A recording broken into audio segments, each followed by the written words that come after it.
नमस्कार दोस्तों, मैं मनोज शुक्ला स्वागत करता हूं आप सभी का। आज हम जिस नोटिफिकेशन के ऊपर बात करने वाले हैं, इसमें मैकेनिकल इंजीनियर की वैकेंसी है, इसमें इलेक्ट्रिकल इंजीनियर की वैकेंसी है, इसमें सिविल इंजीनियर की वैकेंसी है और ये वो वैकेंसी है जिनके पास अभी एमटेक नहीं है।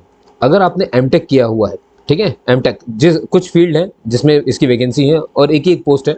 जैसे कि अगर सिविल से है कोई और अगर फ्लूइड मैकेनिक से अगर उन्होंने एमटेक की डिग्री ली है, मास्टर की डिग्री, तो भर सकते हैं।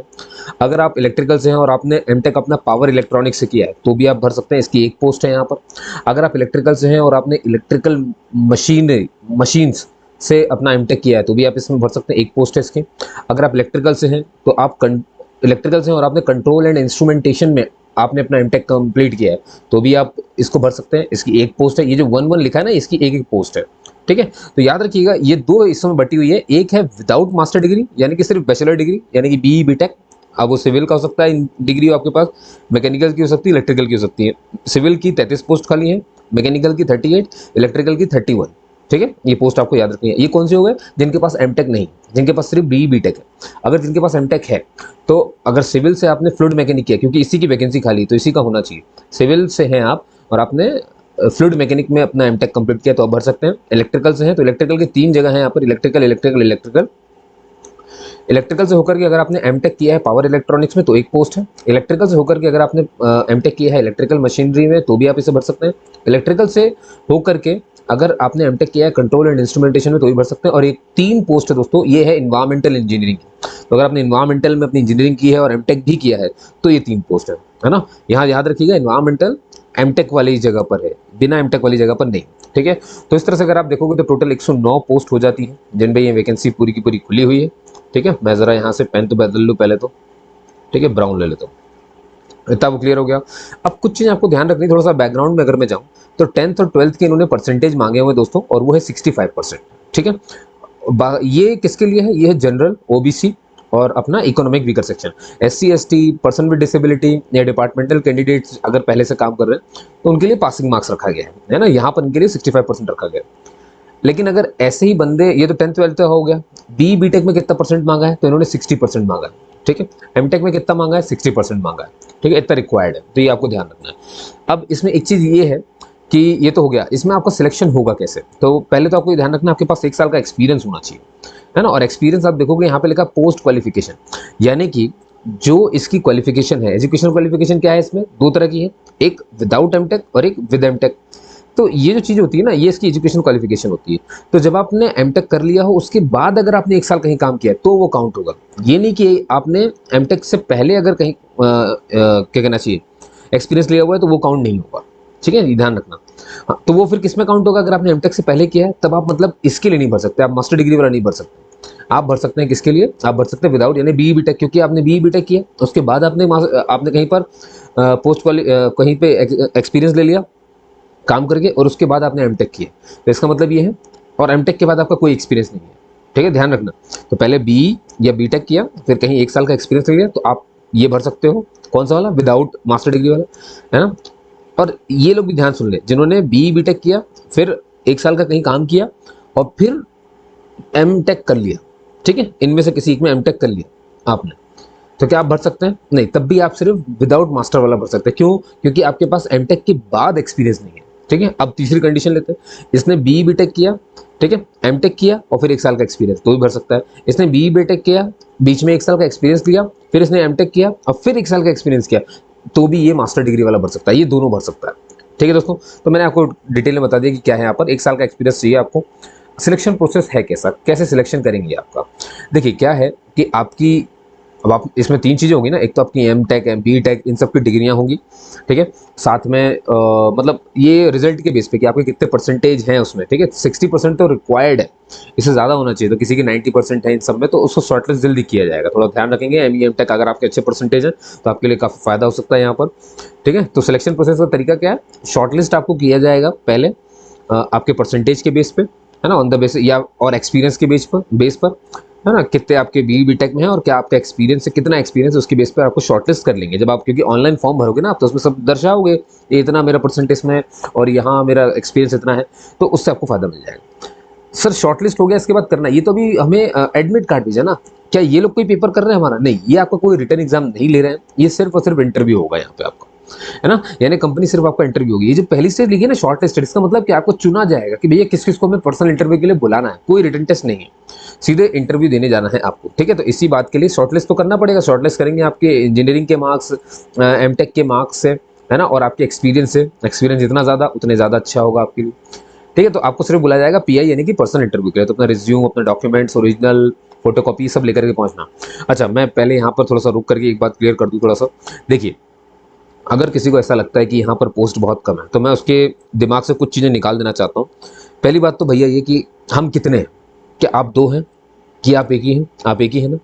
आप एक मेंटेलिटी से बहुत दूर हो जाओ। मैंने अपने वीडियो में अक्सर ये बातें कही हैं और मैं आपसे भी यही कहना चाह रहा हूँ। अपने जॉब की सबसे बड़ी बाधा ना आप खुद होते हैं।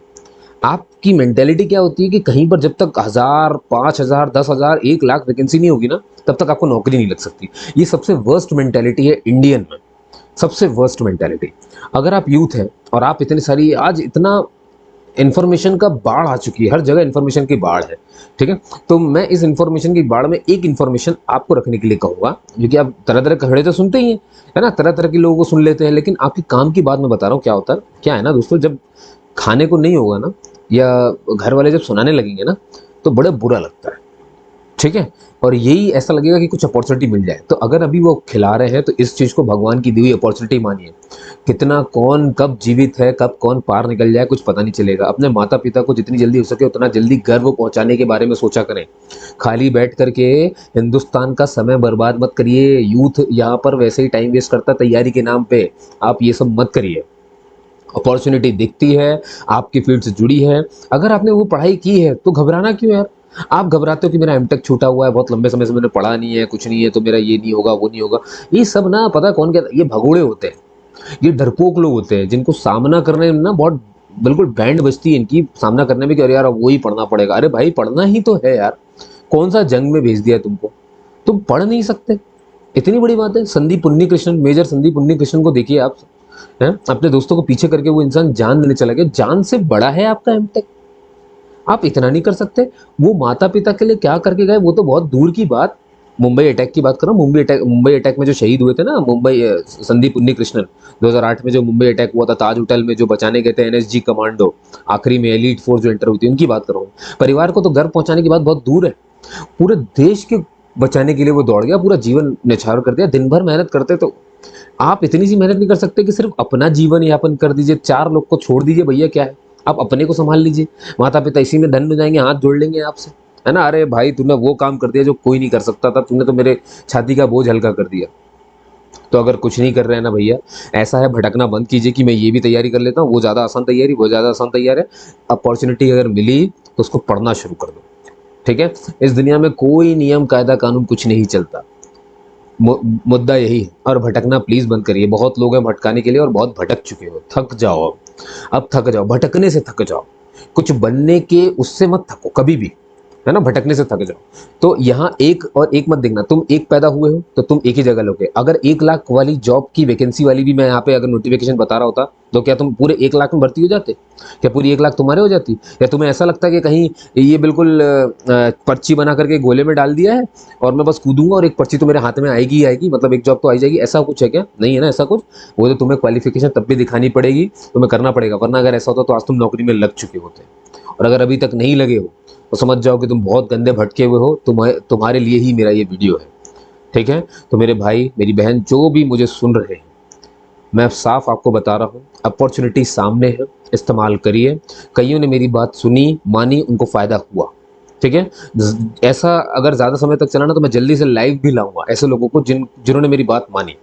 आप भी मेरी बात मानो और पैसे की मत सोचो। 1000 फॉर्म भरो, एक दिन जब नौकरी लगेगी ना तो पहली सैलरी इतनी ज़्यादा होती है, 15,000 भी अगर मिली ना आपको, तो क्या इतने 15,000 के फॉर्म भरेंगे आपने कभी? समझ रहे मेरी बात, है ना। तो सब एक बार में वापस आ जाता है। तो इन सब की ना ही आपको सोचना है ना ही कुछ, आपको बस अपनी अपॉर्चुनिटी का इस्तेमाल करना और अपनी पढ़ाई और अपनी मेहनत पर ताकत रखिए, है ना। मुद्दा यही है, ठीक है। और भटकिए कम से कम, ठीक है। तो मैंने वही आपको बताया। तो एक पोस्ट से आपको घबराना नहीं है, आपको भरना है, आपको समझना है। अपने आप को यहाँ पर जांच लीजिए, सब कुछ बिल्कुल सही है तो ठीक है, उसको भर दीजिए, ठीक है। एग्जाम फीस कितनी है मैं पहले बता दूँ, 600 रुपये है और ये सिर्फ जनरल वालों के लिए है, ओबीसी और EWS के लिए। SC ST, person with disability और डिपार्टमेंटल कैंडिडेट जो यहीं पर काम करते हैं उनके लिए नहीं। ठीक है। THDC क्या है दोस्तों, पहले तो आपको ये पता हो, मालूम चला, आप नोटिफिकेशन तो पढ़ लिया, मालूम नहीं आपको। THDC है क्या? देखिए ये एक सरकारी कंपनी है, PSU है, अब मिनी रत्न कंपनी है ये। THDC मतलब टेहरी हाइड्रो डेवलपमेंट कॉर्पोरेशन, जो टेहरी बांध है ना उसके उससे जुड़ा हुआ है। ये मिनी रत्न सरकारी कंपनी है, PSU है, मजाक मस्ती नहीं, सेंट्रल की है। ठीक है, सेंट्रल गवर्नमेंट की एक कंपनी है ना, पूरी तरह से सरकारी। लेकिन दोस्तों क्या आपकी जॉब कौन सी लग रही है, टेम्परेरी है कि परमानेंट? तो मैं आपको बता दूं कि ये पूरी जॉब अभी आपकी जो है फिक्स्ड टर्म है। फिक्स्ड टर्म का मतलब होता है ये फिक्स टर्म, मतलब इतने समय तक आपको काम करना है। ठीक है, तो आप कितने समय तक काम करेंगे? यहाँ पर 5 साल का आपका जो है कॉन्ट्रैक्ट रहेगा इनके साथ। अब एक बात ध्यान सुन लीजिए, इस कॉन्ट्रैक्ट में ये साफ साफ लिखा है कि जब आप इस कॉन्ट्रैक्ट में होंगे शामिल, है ना, तो आपको कोई भी इसके साइड में कोई भी प्राइवेट जॉब करने का अलाउड नहीं है। और सबसे खास बात इस कॉन्ट्रैक्ट की है कि ये कभी भी आप इसे टर्मिनेट यानी खत्म कर सकते हो, कोई भी पार्टी कर सकती है खत्म, चाहे वो लोग खत्म कर दें चाहे आप खत्म कर दें। लेकिन खत्म करने से पहले 1 महीने पहले का आपको नोटिस देना पड़ेगा। 1 महीने पहले आपको नोटिस देना पड़ेगा कि मैं इसे छोड़ रहा हूँ, ये छोड़ना चाहता हूँ। ठीक है, और बता दो कि इस दौरान जब आप 5 साल काम करेंगे तो आपकी सैलरी 60,000 रुपये पर मंथ रहेगी। ठीक है, ये आपको ध्यान रखना है। ये जो फॉर्म है ये 20 जुलाई से शुरू हुआ है और 19 अगस्त तक ये चलेगा, फिर खत्म हो जाएगा, है ना। 19 अगस्त लास्ट डेट है, ये ध्यान रखना है आपको। और एग्जाम फीस मैंने आपको बताई दी है। ठीक है, और मुझे नहीं लगता अब इसमें कुछ भी बताने के लिए रहा है।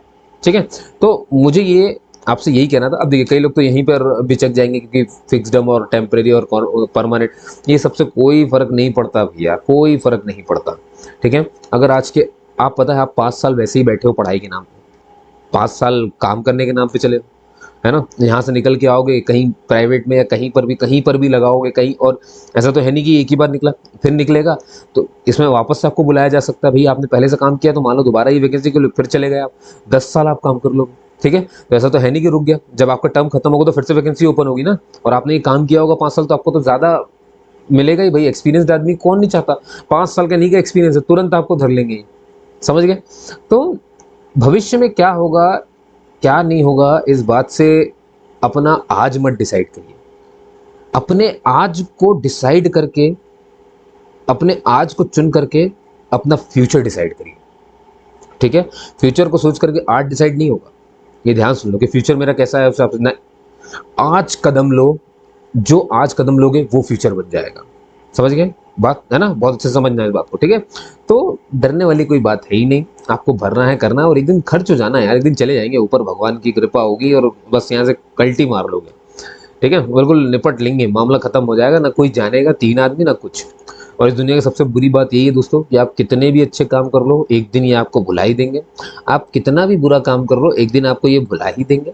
आप कुछ करोगे तो भी भुला देंगे, कुछ नहीं करोगे तो भी भुला देंगे। इसीलिए अपने हिसाब से जियो, अपने मस्ती में जियो, जो समझ में आता है वो ज़रूर करो। खास तौर पे ये कि भाई मतलब कोई ज़्यादा बड़ी बात नहीं है, इतना सपना ज़रूर रखो कि अपने घर वालों को गौरवान्वित करना, बस उतना बहुत है, सफिशियंट। और किसी से उम्मीद मत रखो, ना किसी से कुछ कहो, है ना, बाकी तो लाइफ यूँ चल जाएगी। आज अगर 30 साल के हो गए हो, है ना, तो समझ जाओ कि कितना एवरेज इंसान जीता है। एवरेज इंसान जीता है 60 साल तक, है ना, मतलब यही हंसते खेलते 30 साल पता चले बीत गए तो नहीं पता चले ना, आगे आने वाले 30 साल भी यूं ही निकल जाएंगे, कुछ हवा नहीं लगेगी। तो किससे लड़ोगे, किससे बैर करोगे, किससे मनमुटाव करोगे? अरे हंसते खेलते 2 मिनट निकल जाओ यार, माफ़ करते हुए निकल जाओ, कुछ माफ़ी मांगो आप, कुछ लोग आपसे माफ़ी मांगे, माफ़ करो गलती हो ये वो दुनिया करके निकल जाओ। ठीक है, रखा कुछ नहीं है, कुछ मतलब नहीं झड़प पड़प कर, है ना। ठीक है, चलिए दोस्तों, तो उम्मीद करता हूँ आपको मेरी बात समझ में आएगी, अच्छी लगी जैसी भी हो।